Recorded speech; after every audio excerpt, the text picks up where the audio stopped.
This is China Business Cast, your guide to doing business in the wild, wild east. We're here to get detailed and get personal with experienced entrepreneurs making things happen in China.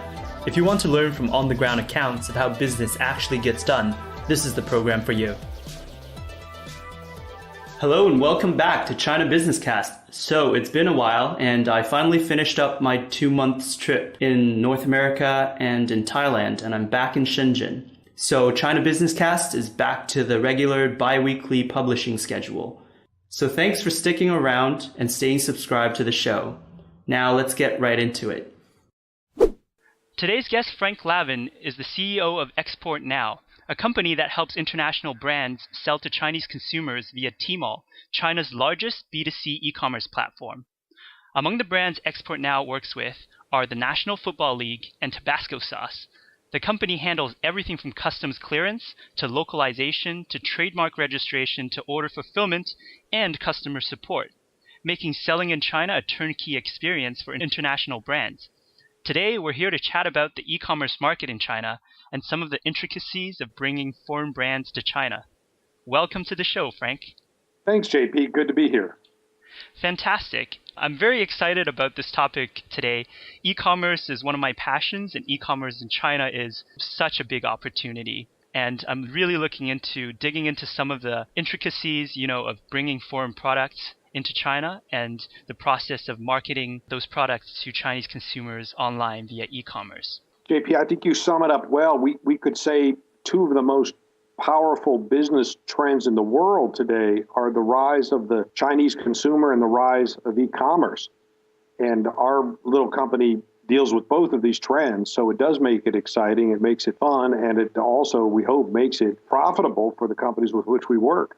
Yeah. Before we get into the details, I'd love to get a little bit of background about your China story. Can you tell us about when you first came to China or were in contact with China, and Sure. what led you to what you're doing today?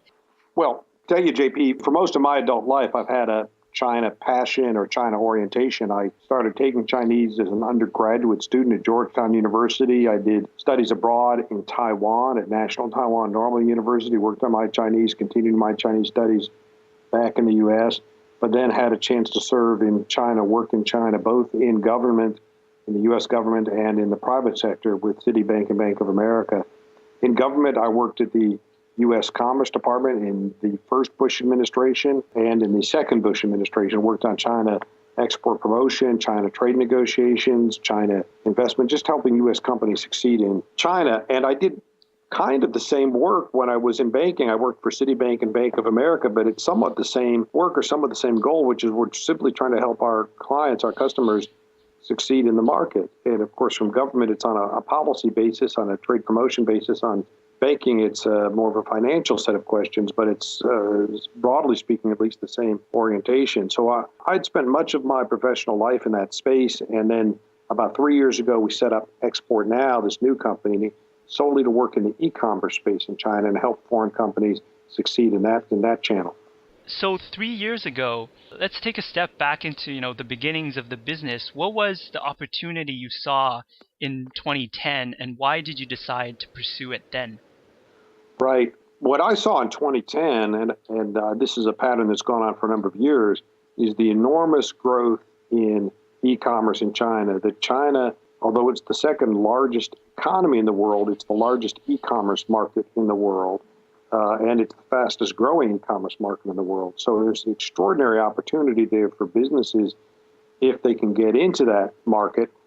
But at the same time, it's not easily or readily accessible, especially for the mid-tier foreign businesses. The big foreign businesses such as Nike and Procter & Gamble and so forth, they're pretty sophisticated when it comes to international commerce.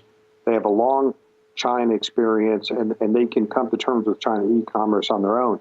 But for the mid-tier companies, they just don't have that kind of experience and that kind of personnel strength to tackle those sets of issues. So it's a real barrier for them about how to get customs clearance, how to get regulatory approval, even mechanically how to set up an e-commerce shop in China, order fulfillment, foreign exchange questions. There are a series of hurdles there that really make it tough for a mid-tier company. That's where the opportunity lay for Export Now. Mm-hmm. And On this podcast, we're always interested in the nitty-gritty details of business. So maybe we can step in and talk about, for a foreign brand to set up the capability to sell via e-commerce in China, what are all of the steps that they need to go through? No, that's a great question, JP, because there are about 6 or 8. And look, all of these steps are navigable. All of these steps can be solved, but for a lot of companies, it just comes down to cost-benefit analysis. For example, let's say you're a U.S. company with $500 million in sales, and you could readily sell 1% of that, $5 million online in China. Well, on the one hand, that's not a small amount that's worth pursuing. On the other hand, at $5 million out of $500 million, you can't really put a team into Shanghai to make it happen. So you want to find that market, you want to earn that extra $5 million in sales, but in terms of cost-benefit of analysis, there's only so far you can go to reach that goal. So what are the 6 or 8 steps or 6 or 8 hurdles that might stop a company from doing that? Well, first, there's inbound logistics, just international shipping, getting the product to the port of Shanghai. Then there's customs clearance, making sure that it's compliant, that it has regulatory approval. So all jurisdictions, all countries have an approval process, for example, for food or wine or cosmetics, that it's healthy and it's a safe product. It has to be approved. China has a labeling requirement, as most countries have, that there has to be a China-specific label affixed. So there's a series of steps just to get your product in the market, just to make sure your product is kosher, that we can handle for you. Then there's warehouse operations, where do you have a warehouse in the free trade zone or warehouse in country? As soon as you bring product in country, of course, it's dutiable. There's a VAT attached to it. There's duties attached to it. So most people want a balance between having a warehouse in the free trade zone and having a warehouse in country. We run both warehouses for our clients so that we can manage cash flow on an as-needed basis. Once the product is in country, in the in-country warehouse, labeled and compliant and so forth, then we'll get to work on the web page. These steps typically run simultaneously, in effect, but they're implemented sequentially. So what we want to do there is really look at the company's home market webpage, whether it's US or UK, wherever they're from. But let's look at what they're doing in their home market. Let's look at the products they're selling. Let's look at the message, the brand positioning, the photographs. We really try to capture that brand message and adapt it for the China market, so the Chinese consumer has the same experience as the US consumer, right? So we're telling the exact same story. We're maintaining brand integrity. We put up that web page. We have to work through with the company the price points. There can be some adjustment in pricing depending on tariffs or logistics cost and so forth. But the pricing in general keeps pretty close to home market pricing. Then we're all set to go. We put this web store up on the Tmall platform, as you said, which is part of the Alibaba group. It's the largest e-commerce platform in the world. Over 500 million registered customers. We'll work with the company on whatever kind of outreach or marketing or social media they want. Again, our starting point is normally tell us what you do in the home market, what your keyword search items are, what kind of marketing campaign, or if you use Twitter or what you do, we can adapt those, find local variants in the Chinese market to push sales. We'll do last mile delivery. We'll execute the transaction. We'll do all customer contact work, take inquiries and so forth, and collect funds. And then we remit the funds out to the U.S. company or wherever the company is. We remit the funds out in hard currency, in the currency they want. And we also give that seller, that supplying company, a portal so they can track, they can follow these transactions and their cash position on an ongoing basis. Mm-hmm. Just getting a product in China alone, it sounds like there are a lot of steps. And then again, putting that product online and selling it and collecting Chinese RMB, and then having that Chinese RMB moved outside into another currency, those are all obstacles that if a small company were to tackle, they'd really have to put a lot of man hours and effort into solving that. Well, that's exactly the point. We say internally, think of 100 U.S. companies, each selling $2 million into China. What we'll have in that instance is a $200 million business, but each participating company in that business is only at the level of $2 million. So by working with us, they're getting $200 million worth of infrastructure, warehouse support, IT, customs clearance capabilities. They're getting world-class management support even though their own particular sales might be at the $2 million level. Yeah, I definitely see the value proposition for a medium-sized US brand looking at entering China. But here's my question. Setting up all of these steps is not a simple thing to do. How were you able to set up this sizable operation from the get-go? Was it something from your previous experience that really helped you and you were able to connect things together? Well, I mean, you're right that it was somewhat complicated to do. We joke internally, this is a barrier to entry. You can't just decide you're bored and you want to go set up your own e-commerce company because it took us pretty much about a year from the time we started the company till the time we launched sales, because there are legal and regulatory requirements. So you have to register your company and you have to get trading company privileges and you have to capitalize the company and so forth. And then there's a series of mechanical challenges where you actually have to get not just one warehouse, but two warehouses. You have to put together an IT team, a web design team, a fulfillment team. We had to work out arrangements with Tmall, with Alibaba, so that they were very comfortable with what we're doing and we could cooperate closely. So there were negotiations on that end as well. So, and then as you point out, you also need to find a bank you can work with and understand the documentation process so that you can do outbound remittance for your foreign currency. You can switch your currency into a foreign exchange and then and wire it out. So there's a series of disciplines that had to be grown and learned and established. It took about a year for us to put together. We now have 30 plus people in Shanghai. So we have teams that work on web design. We have teams that work on compliance issue. We have a warehouse operations team, fulfillment team, et cetera, et cetera. So we feel pretty good. We're at a reasonable state of maturity now, and we're excited about how far we've gone in 3 years. Okay, I see. That makes sense. And I read this Business Week article that talked about Export Now, and I think one of the first sentences was, Frank Lavin is someone with a lot of guanxi in China. And even it took a year to get the whole operation set up and smoothly running. Well, yeah, and look, I mean, I've spent a lot of my life in China, and I try to take China very seriously, and I think over time that leads to strong communications and good mutual respect. But at the end of the day, you still have to meet all of the legal requirements and the regulatory requirements. You still have to acquit yourself according to the rules of the road. So it's good to have a positive relationship. It's good to be able to work with people and help fix problems, but there's still a step-by-step approach to a lot of business activity in China. What we say, though, is the fact that we took a year to do this means we've built the machine, so to speak. We've built the system so people can call us up from the U.S. or elsewhere, and they can fit into that system, and it won't take them a year. As we say, we've already built the condo, if you will, and anybody can go take a unit in the condo. Excellent. Well, let's talk about that then. So the first year after you set everything up, or maybe even before that, you were already talking to customers. Who are some of the first brands that came on board with Export Now, and how did you get them on board? Well, I'll have to tell you, we had a little evolution in our business approach over the last few years, JP. We first started with the idea that what we would do on Tmall is we would run a department store, and then any product could show up in our department store, and we would take it on a product basis.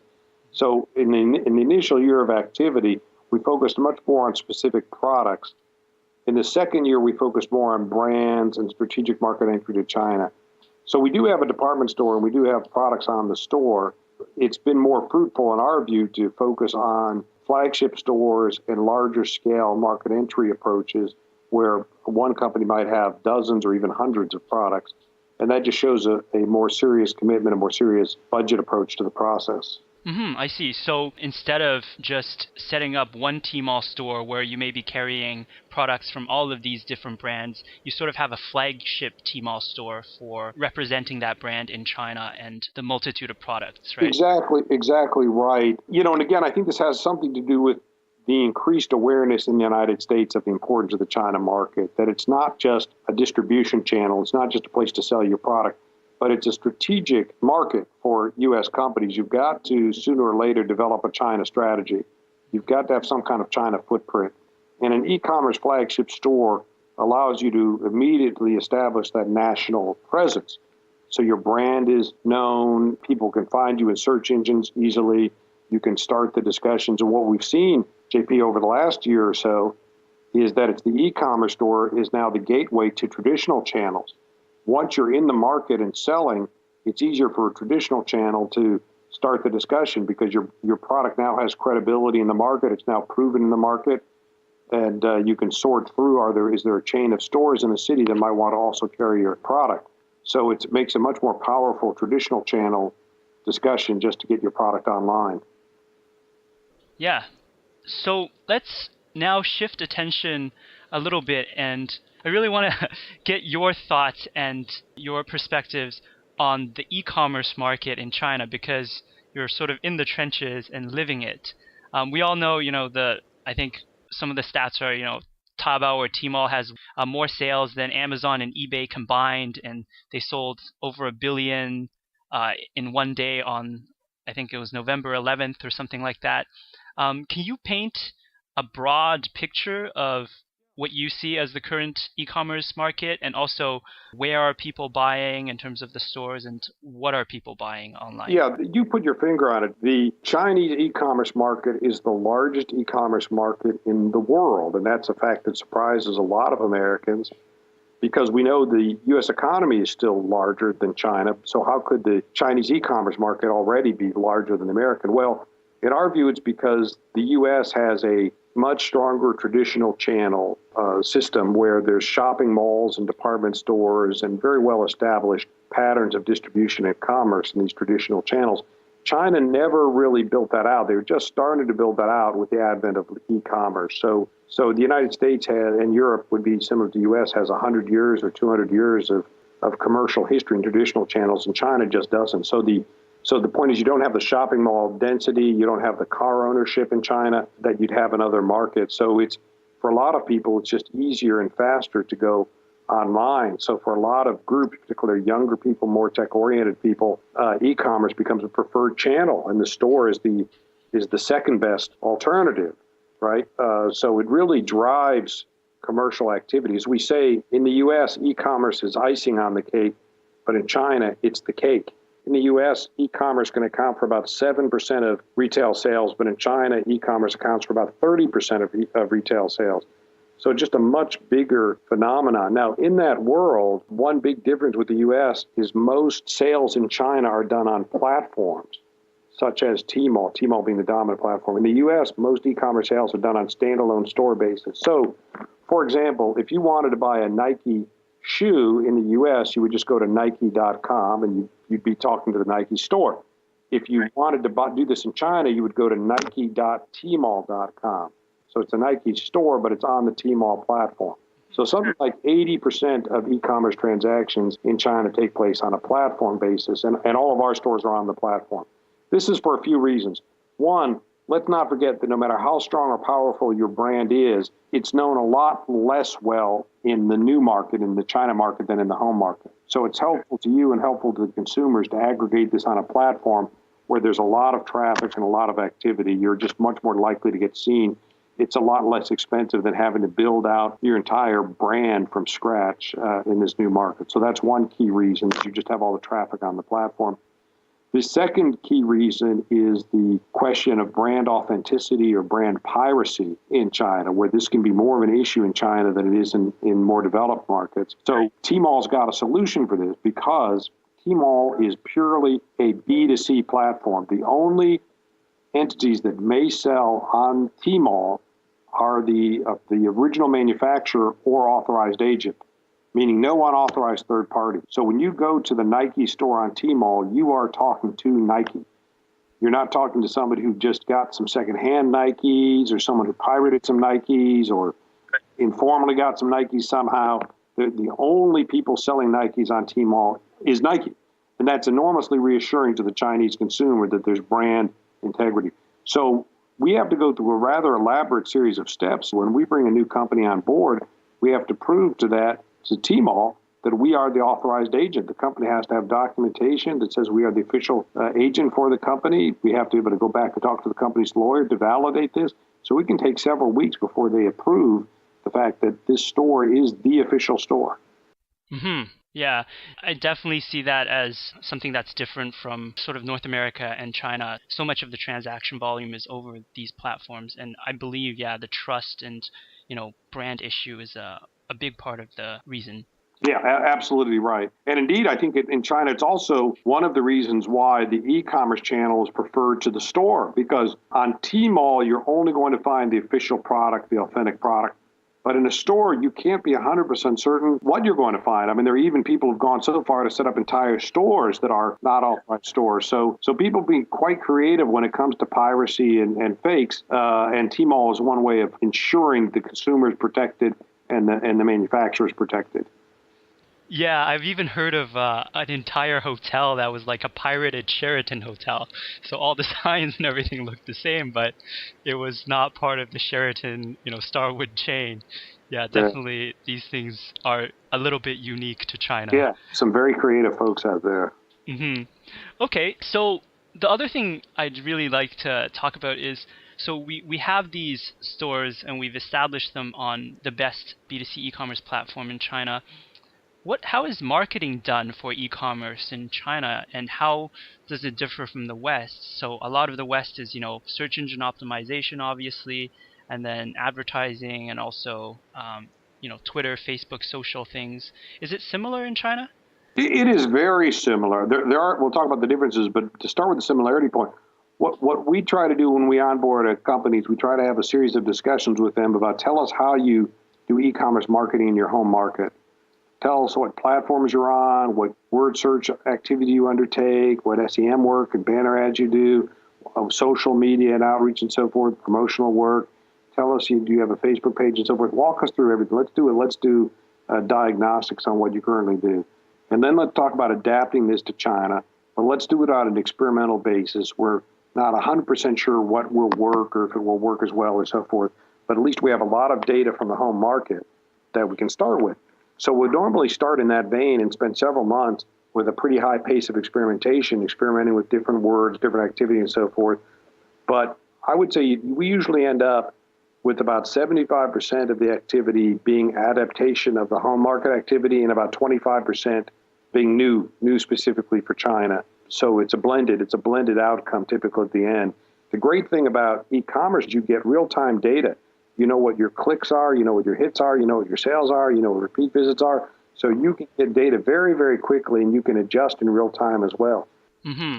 And because it's the way of selling, so it's more platform driven than the US and North America, is the e-commerce marketing in China, is that different somehow because the e-commerce is more platform driven? Does Tmall have a lot of power or a lot of advertising inventory that you need to work with? Yeah, I think there's one huge difference that we keep coming back to, but that's a great point. The big difference is this. The foreign brands, the foreign products are typically a bit premium priced when they get to China, right? Even if it's more or less the same list price, more or less, because of that purchasing power point, it's more premium. It occupies more of a premium space on the spectrum. So you're not normally competing on price as a foreign manufacturer. You normally can't do that. The Chinese indigenous products are typically made by the low-cost producer, and they can compete on price. So you have to compete on some other attribute. You have to compete on some kind of functionality or the strength of the brand, something of that nature. So what we see in that platform, to go to your question about how does the platform make this different, the platform really rewards the differentiated product.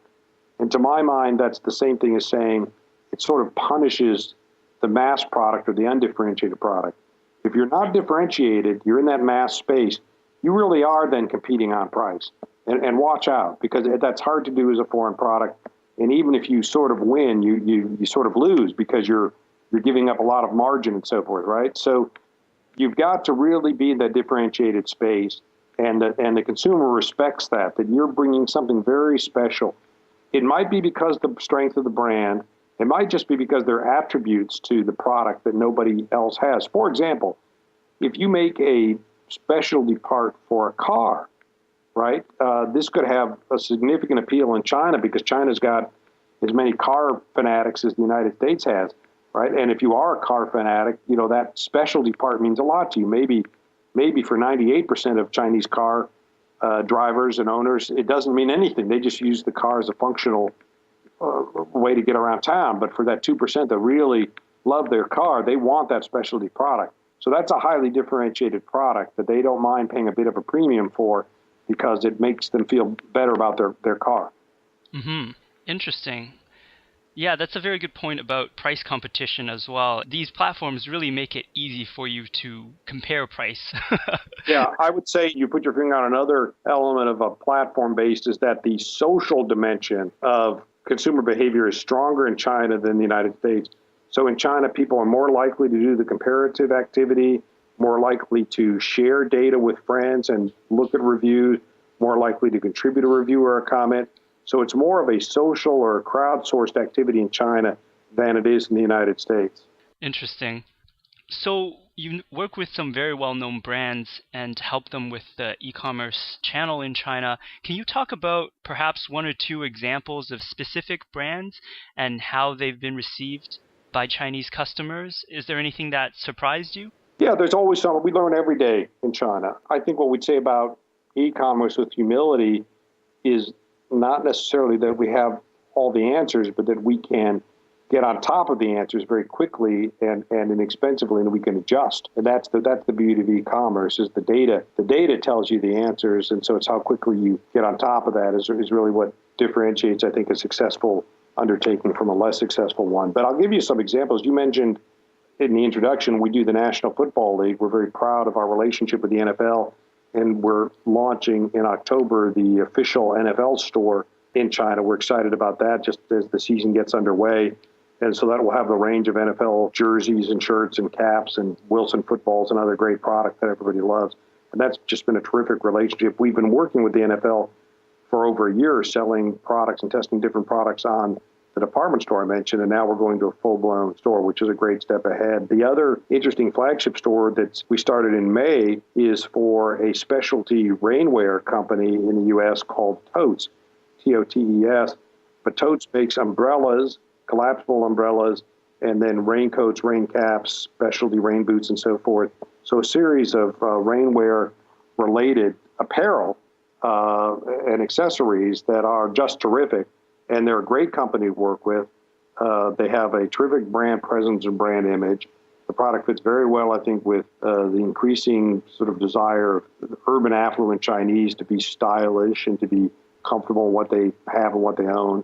And it's been a very successful relationship. Cool, fantastic. It's been a really great discussion so far, and I'm glad we got the chance to dig into some of the details as well. So before we end the interview, can you tell us a little bit more about what you're excited about and what you're focusing on for next steps for Export Now? Yep. As we say at Export Now, the trend is your friend. These two big trends, JP, of the rise of the Chinese consumer and the rise of e-commerce suggest to us that sooner or later, most companies around the world are going to want to come to terms with some kind of e-commerce strategy and some kind of China strategy. That China is a very important building block for them. And even if it's not necessarily a major market, they've got to have some kind of exposure to that market and some kind of approach there. And the size and the role of that market's only going to grow. So we get very excited about being on the right side of these two huge trends. The challenge is always sort of we're in early stage still, and awareness of China and desire to go to China can be uneven. We tend to talk to the companies that are the early adapters, the companies that are mature in their home market, or they've already gone to the like market. So you'll talk to the American firm says, well, I've already been in Europe for 10 years, but I don't have much going on in Asia. Can you help me? Well, that's a great discussion. We can help them a lot. Every day we wake up and say there's some terrific companies out there that we need to connect with, and we need to help them get into the market and help Chinese consumers enjoy some of the great products made around the world. I'll be looking forward to the new products that you'll be making available in China through Export Now. Is there a way that the audience can follow what you guys are doing and maybe connect with you online? Please, I'd be delighted to connect with your friends and your audience. Please look at our webpage, exportnow.com. That's one word, exportnow.com. Or you can certainly connect with me on LinkedIn or Twitter. It's just Frank Lavin, Export Now. So very happy to connect with you on LinkedIn, very happy to connect with you on Twitter. It'd be great if you mentioned you heard JP's podcast, and I'll know where the introduction came from. You know, the great thing about this job is it lets you connect with companies and great people around the world. It's really a fun part of what we do is there's a lot of people around the world who have really interesting products and brands, but they need distribution, and we can just help solve that problem for them. So look forward to talking with folks in your audience who want to follow up. Fantastic. And we'll link up to Frank's Twitter account and LinkedIn profile in the show notes. Thank you very much for connecting today and getting on the show and chatting about e-commerce in China, Frank. Thanks, JP. Good to chat with you. Hope you've enjoyed this episode of China Business Cast. Head over to chinabusinesscast.com and enter your email to get on the list. I'll announce guests before I interview them, and you'll get a chance to submit your question for the show. Till next time, thank you for listening.